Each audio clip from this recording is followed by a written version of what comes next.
Started. Yeah, okay, sir. Yeah. I think there is some noise. Yeah, maybe. Right. So, recording has started. Right. Yeah. Okay. The previous stuff was just the summary anyway of the previous lecture, so no worries there. Okay. What about missing alternative text? Who's it important for? Yep. So with screen reader, if we don't have the alt text, then a person would not know what is inside the image. It will just say graphic, unlabeled or something like that. Exactly. So effectively you deprive people of content, right? So it is a serious accessibility issue. It's not really a usability issue in the sense that, well, yeah, it is a usability issue if you're using a screen reader, but it's not a general usability issue per se. What about missing or uninformative page title? So one side it's a usability issue also because it makes it difficult for even search engines to get to you the right content, and your page will not be listed when somebody searches the information. Right. So Yeah, exactly. Yeah. So that's what it's more. Yeah, that's a particular kind of usability. That's an SEO issue, right? A search engine optimization issue. So often, because that is a very good point. It makes at least most of your page invisible to the rest of the world, which is sometimes wanted, but not necessarily good. And navigation also. Navigation, when we have more pages in a website, like, until we have the right title, we will not be able to move to the tabs and all that. Particularly with the screen reader user, like it will be very difficult. Yeah. You're going to give the same page name for everything, page title for everything. I'll not know where I am. Or they just get the URL. And Yeah. the URL itself is not necessarily informative. Yeah. It can be very long, and it can be very, it can be automatically generated and very bad. A similar thing applies practically to the next one. The HTML doesn't have a language attribute. Normally, you should say things like, is it in English? Or you should say at least the encoding. So that's metadata. That's important for search engines, of course, particularly for regionalizations in search engines, but it is also important for your screen reader in order to adjust. Element has insufficient color contrast.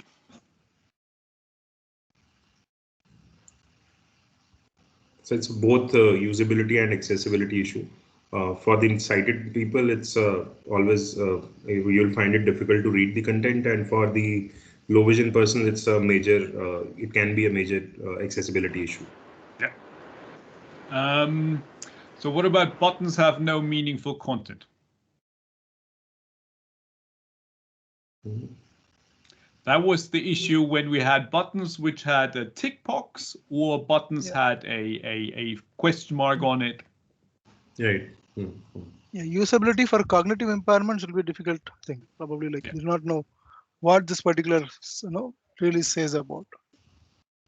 Definitely, but it's a checkbox, or is it a kind of? In my opinion, it's a general usability issue. I don't know what they mean. Yeah, the question mark might give you some information, but that's just an interpretation thing, right? Everybody might interpret that differently. Right. Now, then I had this ARIA hidden content. Obviously, there was a nasty trap that shouldn't happen on content, which I actually want people to see. So that's clearly, I mean, this is just, in that case, it's an accessibility issue because people could still see it. What was a usability issue on the other side is the next one. Links are hidden. So there you have, in many ways, you have a slight advantage when you can, unless it's ARIA hidden, of course, unless you can get to when you can get to the link via tapping, at least it will tell you that there's something. If you are accustomed to tapping yourself, then you might be able to find your link as well. But in general, it is a usability issue. You don't want to hide links. Links should be obvious. People should know what to do. And particularly the nasty one, which was not found by any system, was the one which I've hidden in a button. Yes, it's a button with a question mark, but generally you shouldn't just hide a link in there without at least explaining to people that this button will lead you to a different page. And the final one is one which is which gets me effectively to documents in general. That's no page regions. What does that mean? Can anybody tell me what that possibly could mean? Yeah, so each page has a web page is divided into regions. So mainly your header, the main page, and the footer are the default, and then we can have further subsections also. And it will help us directly jump to a particular section of the page, especially when I'm using a screen reading software. Perfect. That is it. That's all we wanted to do in this lecture today. I think we're done. Thank you very much. No, well, yes. Well, this was, I have to say again, it was the perfect answer, and pretty much what I want to do for some of the, effectively at least before the break, is work towards having a look at what these kind of regions are, and how we can preserve them from documents, how we can grade them in the first place, how we can preserve them from documents that we want to make accessible and that we want to convert to the web. So thank you very much for explaining that already. So I had.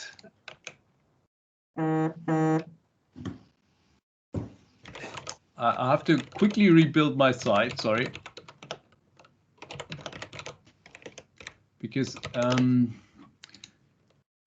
so I have a couple of other triaging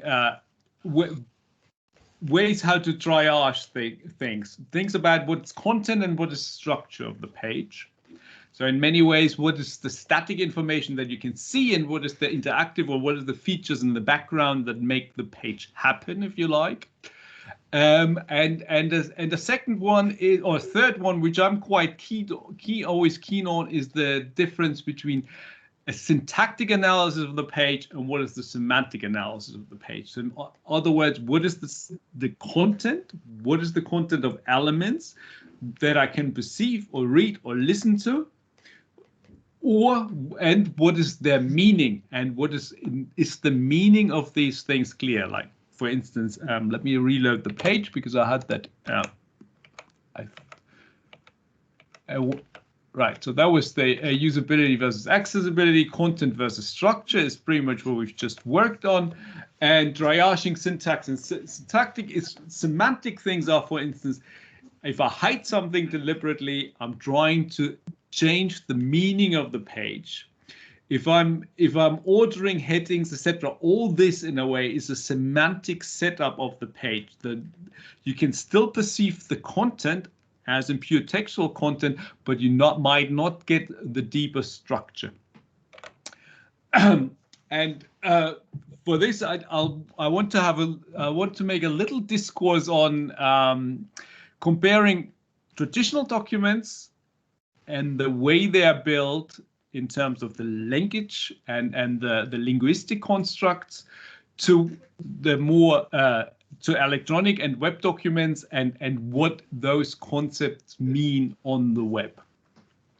So, as we've said before, the usability of documents on the web, or the more elaborate and electronic in a way they get, the harder it is to ensure their easy usability. So print is always easy, turning the pages of a book, everybody can pretty much do that. Electronic documents are still somewhat easy because most people manage to move kind of in their PDF documents to the next page, or at least print it out. Web documents is a lot harder, as we've just discussed, because you need much more information in order to make that document easily usable. Now, on the other side, we always said that accessibility is increasingly becoming easier, at least in theory, because for print, you have one version of the printed document. If you need an alternative format, large print, braille, or audio, you need to generate that explicitly, and it is expensive, and it's an entire process on its own.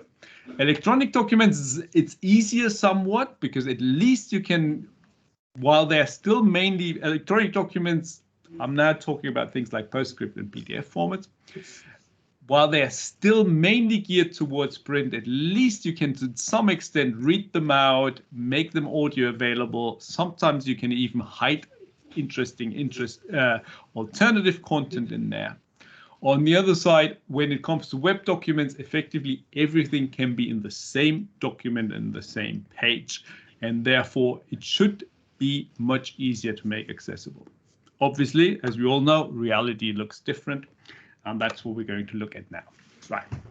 So what's the analogy to typesetting? What is, when we say, well, in typesetting, you've got the content, which is the text you write. You've got the styling, which is the style you add to your document. Either, for instance, in LaTeX, you add a class file, it changes whatever the layout of your content is. If you're in a WYSIWYG editor, say Word, you have to do it explicitly, but you add style by adding headings and so on and so forth. And then finally, you might have some sort of an interaction component, which is normally something like slides or PowerPoints or something of that nature. But it's still just typesetting. Right? There is not much by way of flexibility in the document. The way we can project that onto what we know from natural language, those of you who are not really have not a major background in linguistics or natural or formal languages, let me give you the three axes in which we normally define natural languages. The first one is syntax. That's the way we write content, right? That's just how that's our letters, how we arrange our letters in order to form words, and how we arrange words in order to form sentences. Right? Now, these sentences normally follow a grammatical structure. In English, for instance, you have a fairly strict grammatical structure, subject, predicate, object structure. In other languages, it's more free flow, more or less formal. But generally, it is a structure, and this determines what is a correct or well-formed sentence in your language. What that sentence means then is something entirely different. So you can have this. You add the meaning effectively later. The meaning happens as a mapping, you can see, from purely mathematically thinking. The meaning is something that maps that syntax into the realm of the objects or of your discourse, of the world you're trying to describe. So there are many words, for instance, that might have the same syntax, but might have varying different meanings. So it's just to think of it, something I have on my desk here. This is a mug. Now this is a mug in the sense of a coffee mug. But if I look at the camera now, this is my mug here, right? So this is where the word mugshot comes from. When I'm getting arrested and the police takes a picture of me, then they make a mugshot of me. Well, on the other hand, this is a mug as well, which is made out of ceramic, and I drink coffee out of it. Not that easy to do the same thing with my head. My head drinks the coffee, but you don't really drink coffee out of my head. Right. So these are the two major parts that generate language. The third bit that comes in is what's called the pragmatics, and the pragmatics is the fluctuating content. Context in which semantics is being interpreted. So if I say a sentence today, that meaning might be entirely different from what the same sentence meant, say, 100 years ago. To give you an example, just an example, because I've just recently listened to an audiobook, but it's by J.R. Tolkien, so it's The Hobbit. And the classic example in which meaning has changed over the context of time, for instance, they use a lot of the word queer. Queer generally in the beginning of the century last century or middle of last century primarily meant strange, odd, outlandish. Nowadays, we all know it means something different. It generally means a sexual orientation. Now, this is a way in which, for the context of the meaning of the semantics has changed, and that's normally called pragmatics. Now, we can kind of replicate these kind of axes in typesetting as well. So the syntax, of course, is still just the visible text. The semantics around it is then what you use in terms of styling. How do I emphasize part of my text? That gives it different meaning. So obviously, if I introduce things like chapters, headings, subheadings, etc., that means that I give these particular parts of the text a special meaning, and by that way also what comes in these particular sections, for instance. Same thing if I use lists, if I use itemized elements, if I use captions, that is still just syntactic elements, but they are now semantically annotated and they have a different meaning therefore. And the pragmatics, and this is a bit of a stretch, you could see, well, the way you then style these things in order to generate, say, different output formats. So the context of a slide, a sentence in a slide is generally different than the context in which a sentence works inside a normal document. So on a slide, normally my sentences are incomplete. I have hyperpoles in there. I have ellipses in there, which I normally wouldn't put into a normal regular text because the semantics there would not allow for it. And sorry. And that's important when we now think about what happens to all these semantics that I personally give to my text, the semantics as well as, say, the pragmatics. Generally, when I then move to a document that's printed, all this is getting lost, right? Because all of a sudden, the semantics that I explicitly put into my into my designed document by saying this is a section, this is a subsection, this is a caption, now is being turned into a format that throws most of this information away, turns it into black and white pixels, and just throws it out onto a printer or onto a screen or onto some sort of a display device. And now the human being is back at work and has to put the semantic back in. So I now have to look at the sheet of paper and see, this is printed in a large, bold font. It has a number in front of it, so therefore it's probably a heading. I need to learn these things, and then my personal interpretation determines the semantics of the document. And that is one of the major problems that we have, for instance, in PDF documents. I'm not going to go into any PDF documents in detail, but I'll just want to have this as an aside. That we might go on to, I want to talk a bit about PDF documents next week at some point in a bit more detail. So I'll skip that slide for now and put it in next week. Now, the interesting thing is now, if we move over this divide, if we move across this kind of this electronic format of a document where we fix it for print, we now give ourselves the possibility again to retain all this semantics, all this pragmatics that we as authors, or authors in general, have put into the document in order to mark it up correctly by just moving it over to the web. And on the web, all this information, which is important in order to give the content, the syntactic content meaning, to give it semantics and pragmatics, can be retained. Right. And that is, we allow this by using flexible markup. Obviously on the web, the content is still the text, but the markup that is now being used will add semantics to it. And how we use that markup, that will determine how well the semantic is being maintained. And then finally, we can add context, i.e. pragmatics, either by different styles or programmatically as we like. We can now all of a sudden take the text, move it around, keep the content the same, however, change it around so it really will work differently in different contexts. And that is something that the web gives us that natural language gives us, but the intermediate formats, i.e. the printed documents, don't. And this is a gap that we now have to bridge, and that's why I was particularly trying to hammer this point home.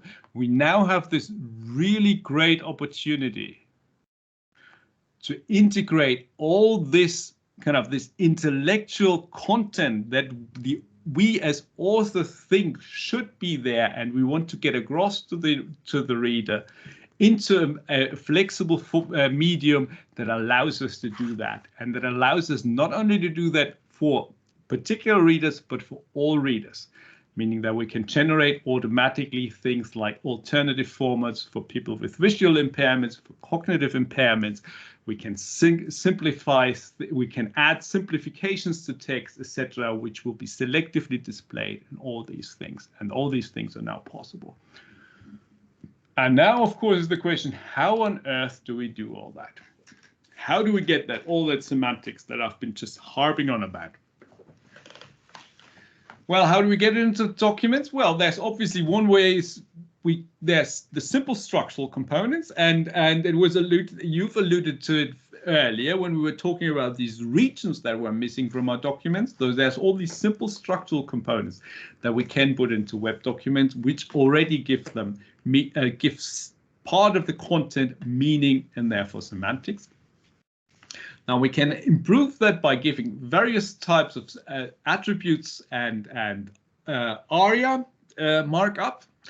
So ARIA is particular markup in order to give human-oriented semantic. We mentioned it in the other lecture already. And then we can do all kinds of advanced things with it. And the advanced things we will do towards the end of the week and next week. And now we're focusing mainly on the structural things. Right. I'm mindful that we are nearing close to our break already, so I want to finish off that part of the session with a couple of examples of how we can structure pages and badly and well, and what to do and what not to do, and then I would again like you to prepare some exercises for after the break. Right. Examples: the good, the bad, and the ugly. Right. We can obviously, as in everything in life, you can do things well and you can do things badly. Unfortunately, many authors, both for normal text, but in particular for web pages, just think about getting content out. Content is being produced. It's not being curated. It's not being naturally well presented or anything. It's more important to produce content, and therefore it's often produced badly. And I've taken a couple of examples which you can pick up from the Mozilla Developers Networks of pages, which, for instance, talk about different kinds of structures you can put into pages, whether it works well or not, in particular in terms of accessibility. Now, the first one is a badly structured page. Looks quite familiar. As a heading, there is some text, and there's a bunch of subheadings in there. We'll have a quick look at it with our accessibility tool, of course. And what it tells us here is there's a number of details. Well, of course, there's language missing or invalid, but we ignore that for now. Otherwise, it tells us, well, there are no heading structures and there are no page regions. And there's, from what we can see here as well, it also tells us there are 0 structural elements. Now, if I look at the page, I wonder what I can clearly see a heading. I can see a large heading here, and I can see a bunch of subheadings there. Why are they not being picked up? Well, that is now the next point. We have actually a look at the code of the page. What you can see here is the code of the page hard codes the font sizes of the headings. It just says, well, this is an element with a font size 7, and the others have element font size 5, and the rest of the page therefore has the smaller font size 3, meaning that all of this, although they look as headings, they're not being marked up as headings at all. There's hard-coded white space breaks in the page. It's not even clear that these are single paragraphs and so on. So from that point of view, this is just a very badly structured website. Let's have a look at the same website with structural elements. Looks pretty much the same. It still is a my heading. You have headings. We have a list in there. And so on. Let's have a look what the accessibility tool tells us for this one. Well, I've still got the same errors, which is the language missing. That's just because I was too lazy to put that in. The page still doesn't have regions, but we can see now there's some positive things. It has 4 structural elements. It has one times heading level 1. It has 2 headings level 2. And it has actually an ordered list rather than just a bunch of paragraphs with numbers in front of them. And again, if we have a look at the code, that all of a sudden now looks a lot cleaner. For the programmers amongst you, you will see immediately that this is so much better structured already visually in terms of the code. So you've got an H1 tag for the headings and H2 tags for the subheadings. You've got paragraphs for the single text rather than artificial white space. And you've got an ordered list with 3 elements. And that's exactly what our accessibility tools then can pick up. All right. Let me, what happened to my page? Oh, there it is. Right, now we can do something very similar with layout. For instance, if you think about structuring and putting all that context into a format that is visually pleasing. So here, for instance, is a website, again, that's picked up from the Mozilla page. Which just contains a top-level menu with 4 items: home, our team, project, and contact. It contains a header element, contains some side note, contains a query element, and it contains a copyright at the bottom. So it's a footer element. Again, if we run our accessibility tool, where's Wave? What we get are the usual errors, missing language. There's also a missing label form. But again, there's no page regions. And it actually detects that there is a layout table and that it doesn't like the layout table. It thinks this is worthwhile for an alert. Let's have a quick look at the code. Indeed, you can see the entire page is one ginormous table. But the table doesn't really contain tabular information. The table just structures the page. And all the information that say home, our team, projects, and contacts, these links at the top of the page are actually a navigational structure is entirely lost. Now we have a final look at how this thing looks like if it's done well. There's the thing done well in a strict content format. So you have a header, you have 2 subheadings, and you have that list. And what that does is, and we'll look at a quick look at how the code looks like now. Well, now we have a nav bar, which is explicitly marked up with the markup element nav, which tells us, well, this is the navigation element. We have actually regions on the page. So we have a main region, which gives us, well, this is the main content. We have parts of that main region, which is one is an article region, one is an aside region. So that's the side content. And we have an explicit footer content. So we know this is the bit that comes as the footer information. Normally in books, it would be at the bottom, but obviously we're on the web. We can put it anywhere. How can we put it anywhere? Well, like this, it looks a bit ugly. And people certainly wouldn't like their web page to look like that. But I'll show you how to do that by just adding a style. And just wondering what happened to my page again. Oh, here it is. This is exactly the same content. For those of you who can see it now, this is exactly the same content as I've showed you before. Now it just has a bit of styling information in the background. So all of a sudden the top level navigation bar becomes really pretty and pink.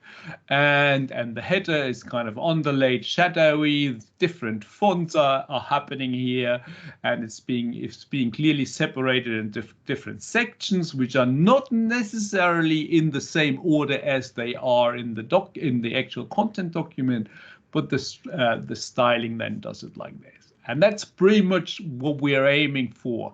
We're aiming for extracting the content in a way so it is well structured already. So everything else, all this kind of the pragmatics, as we would like to say, the context in which we want to put it, can then be exclusively done with styling. Right. And how are we going to do this? Well, obviously, we don't want to directly author for the web. Nobody really does that anymore. These days, most people just author with some low-key markup language like Markdown in some sort of a site generator. The slides are made in Markdown, for instance. So what we're going to learn after the break are the first tools which allow us to simply take already authored documents, convert them to the web, and then try to preserve the good parts with it. So let's do a 5-minute break. And during the break, for those of you who are not familiar with these tools yet, I've put some links on here. One is for a tool called Pandoc. Where is it? Where are those links? Sorry. Here. One is for a tool called Pandoc, which you can easily take from the web and install, but you can also run it straight on a web page. And there's another one which I would like you to work with is called Tech4HT, which comes with everybody's major LaTeX distribution. And if you have a LaTeX distribution installed in your system, you already should have it. Right, so I've been talking a lot. After the break, it's up to you. We're trying to split you up into breakout rooms, and then I want you to just play around with a couple of example documents, convert them, and look at how they come out on the web and whether how they work with the evaluation tools. Right. Okay, so we will have a 5 minutes break. So, so how many breakout rooms we should create? We'll have some common thing, or we'll directly go to breakout rooms?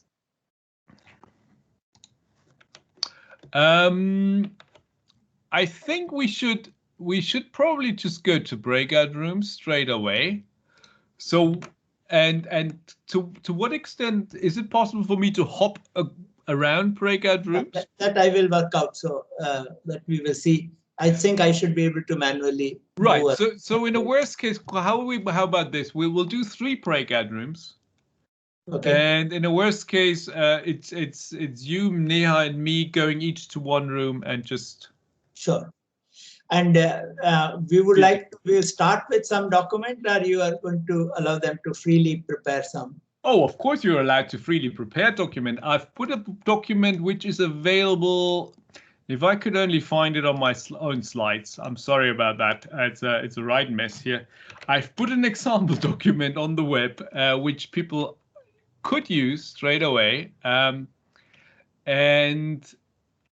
let me, oh, there it is. So I've got two examples. One is a tech example, yes, which is straight away available here. One is a Word example, same document.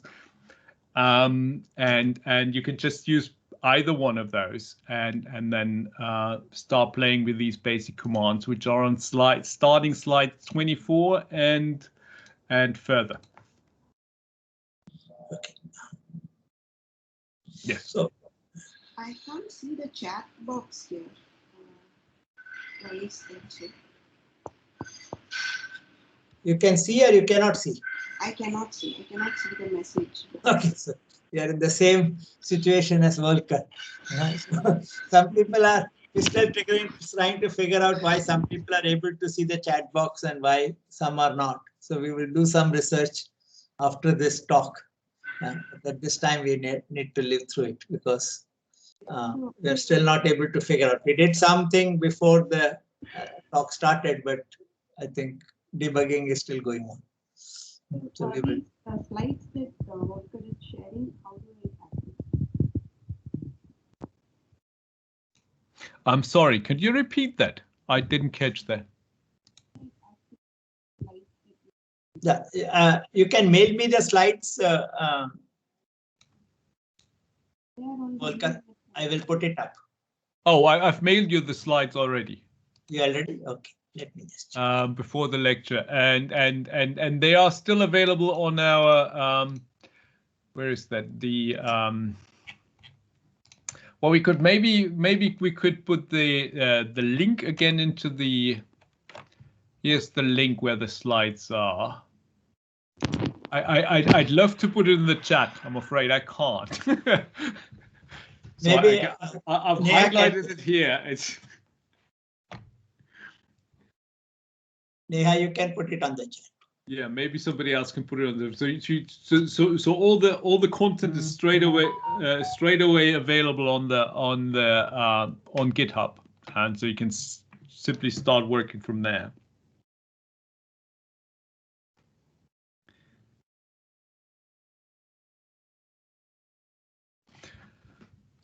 And I'll be back in 2 minutes, and maybe then we can start going into breakout rooms. Sure.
Okay, I'm creating 3 breakout rooms now.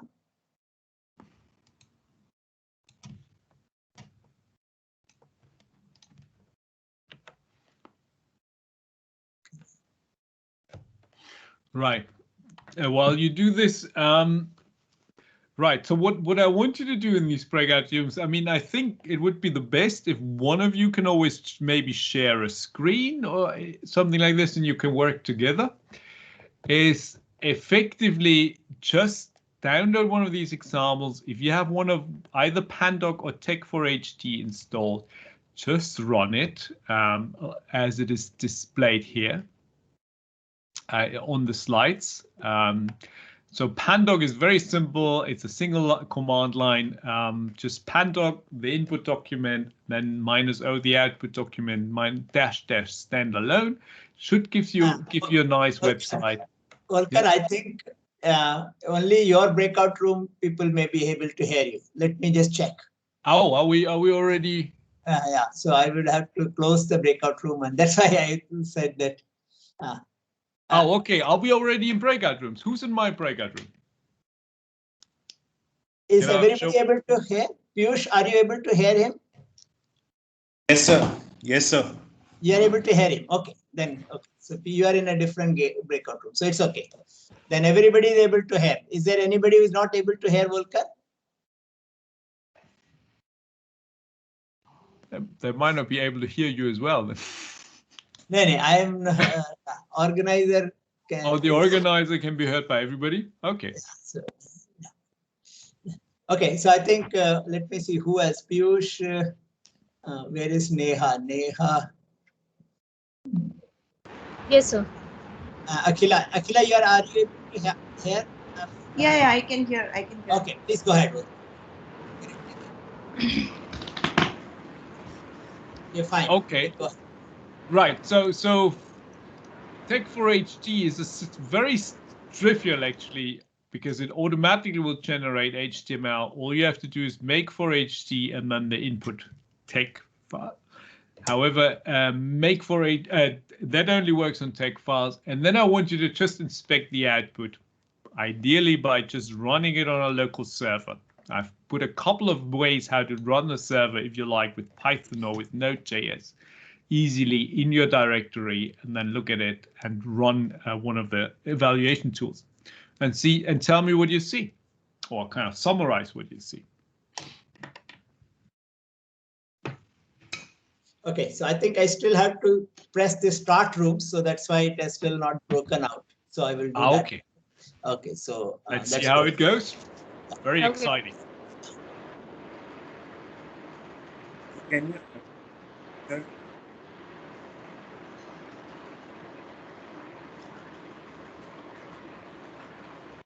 So I have still some doubts in exactly what are the things that are to be done.